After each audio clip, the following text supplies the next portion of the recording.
2 करोड़ की रिश्वत मांगने के मामले में जयपुर एसीबी टीम ने अजमेर में 16 जनवरी को एसओजी की एएसपी दिव्या मित्तल को पकड़ा था। दिव्या मित्तल को एसीबी की टीम अजमेर से जयपुर लाई थी और इसके बाद गिरफ्तार कर लिया गया।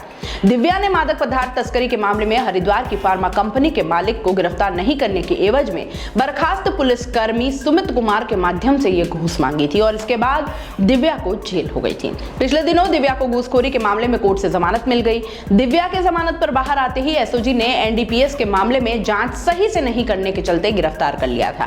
जोधपुर एसओजी एडिशनल एसपी कमल तंवर के द्वारा रामगंज थाने में दर्ज एनडीपीएस के केस में दिव्या मित्तल को गिरफ्तार किया गया। दिव्या मित्तल पर जांच में लापरवाही करने और आरोपियों को बचाने का आरोप लगाया गया। एनडीपीएस के इस मामले में अजमेर के रामगंज थाने में 2 और अलवर गेट में 1 मुकदमा दर्ज हुआ था। 2 करोड़ की घूस मामले में निलंबित एसओजी एएसपी दिव्या मित्तल की जमानत पर सोमवार को अजमेर की एनडीपीएस कोर्ट में सुनवाई हुई। जज खुशहाल सिंह ने दिव्या मित्तल के एडवोकेट के तर्कों से सहमत होते हुए जमानत दे दी थी। 50-50 हजार के 2 जमानती और 1 लाख रुपए के 1 मुचलका पेश करने पर रिहा करने के आदेश दे दिए गए हैं।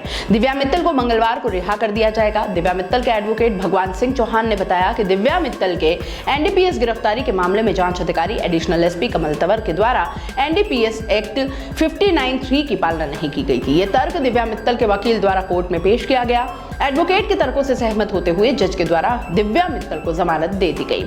एडवोकेट चौहान का कहना है कि दिव्या मित्तल को एनडीपीएस के मामले में गिरफ्तार करने के बाद 4 अप्रैल को एनडीपीएस कोर्ट में पेश किया गया था। पहले दिन जज के द्वारा जांच अधिकारी एडिशनल एसपी तंवर को मौखिक फटकार लगाई गई थी। एडवोकेट ने आगे कहा कि जज के द्वारा एडिशनल एसपी को कहा गया कि सारे अपराध जमानती है।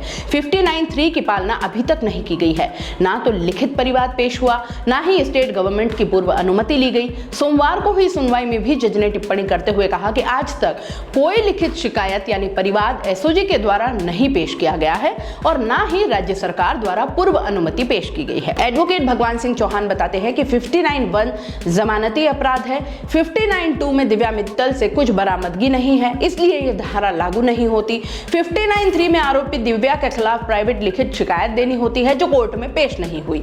जांच अधिकारी एडिशनल एसपी कमल तंवर ने कहा कि न्यायाधीश के द्वारा जो भी आदेश दिए गए हैं हम उसका सम्मान करते हैं। मैं इसमें कोई टिप्पणी नहीं करूंगा।